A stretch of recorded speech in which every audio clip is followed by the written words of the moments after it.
I absolutely love Bionic Commando. Is there an 8-bit gaming fan who doesn't? But I'm going to tell you a secret. I hadn't played Hitler no Fukkatsu until I started recording for this. It's just that it's a relatively recent pickup for me. I was already super familiar with Bionic Commando, and so when I got my copy, it just wasn't a priority to put it in and play it, especially with how little free time I have right now. The title, Hitler no Fukkatsu, means Hitler's revival, or Hitler's return. And the enemies in the Famicom version are decked out in swastikas. There's no hiding that in this version of the game, you're there to kill a ton of Nazis. The original Bionic Commando was an arcade game, and this is one of those instances where the Famicom version took some of the gameplay elements and then built an entirely new game for it. I find the arcade game to be solid, while the Famicom game is brilliant. I think the title tells you most of what you need to know about the story.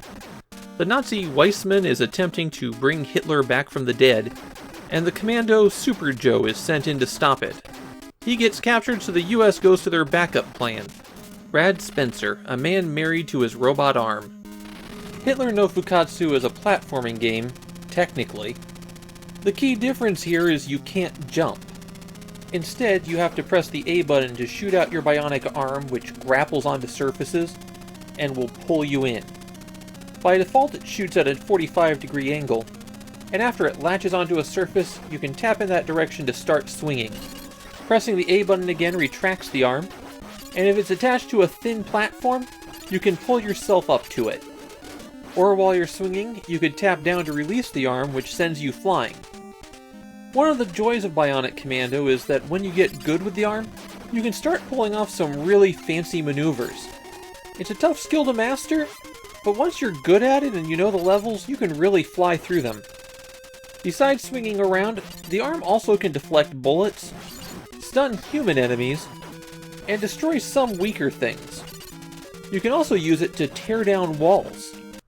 You don't start out swinging around though. Each level is its own sector on a map, and you have to fly between them. When you enter a level, you get to choose your equipment. Pick a weapon, accessory, usable item, and decoder. Typically, completing one of the action stages will give you one of these. For weapons, your default gun will just fire one shot straight ahead, but you can fire multiple times. The spread gun ignores obstacles, but has a very short range. The rocket launcher does huge damage, but you can only have one projectile on the screen at a time. So with the weapons, there's always some trade-off. The accessories stop bullets that are coming at Rad. The cross will just stop one, while later items that you get will stop multiple hits. The special use items are required at different points.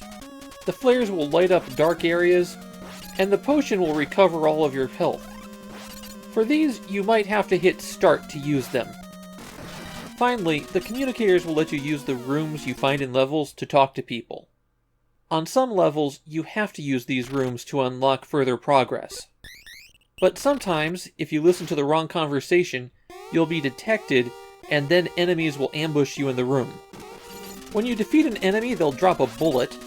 These are essentially experience points. You start with no health and any hit will kill you, but collect a few bullets and you'll get an extra point of health. Keep collecting those bullets, level up further, and increase the size of your life bar. As you're progressing through levels, you'll also spot these packages that descend from the sky. They could contain a special item like the POW that makes you invincible for a few seconds, but they're more likely to just contain a bullet. These dolls are extra lives. There's a lot more of them scattered around in the Famicom version than there are in the NES version. Some of the stages are neutral areas. Firing your weapon there is forbidden, and if you do shoot, neutral soldiers will start attacking you. If one of the trucks that are moving around the map intersect the helicopter that you fly on, you'll descend to face them in an overhead view. These segments are not challenging, and people barely even remember that they exist. At the end of the platforming action stages, you'll have a boss room. And the bosses in Hitler no Fukkatsu are not the best. Well, except the final one, and I didn't get that far.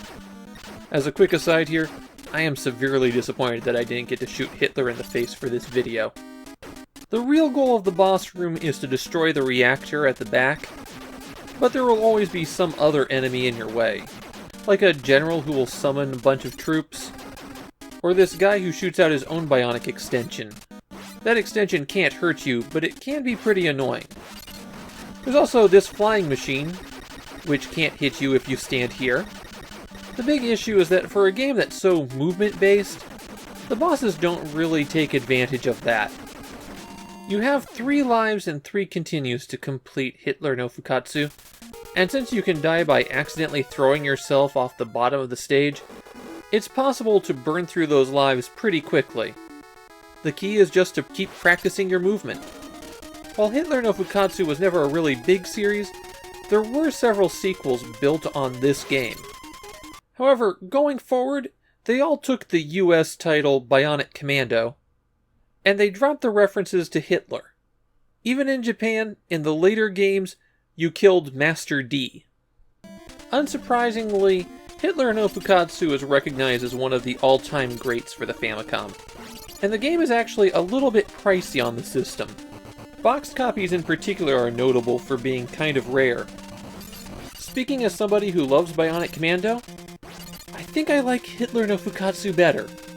While there aren't a lot of big changes to it, there are a few differences on the Famicom version that I think make it easier to play, particularly the proliferation of extra lives. And some of those extra lives are extra special challenges. I think that going forward, Hitler no Fukkatsu is going to be my preferred version to play. That's one of the fun things about the Famicom. Sometimes you find a whole new way to play a game that you already love.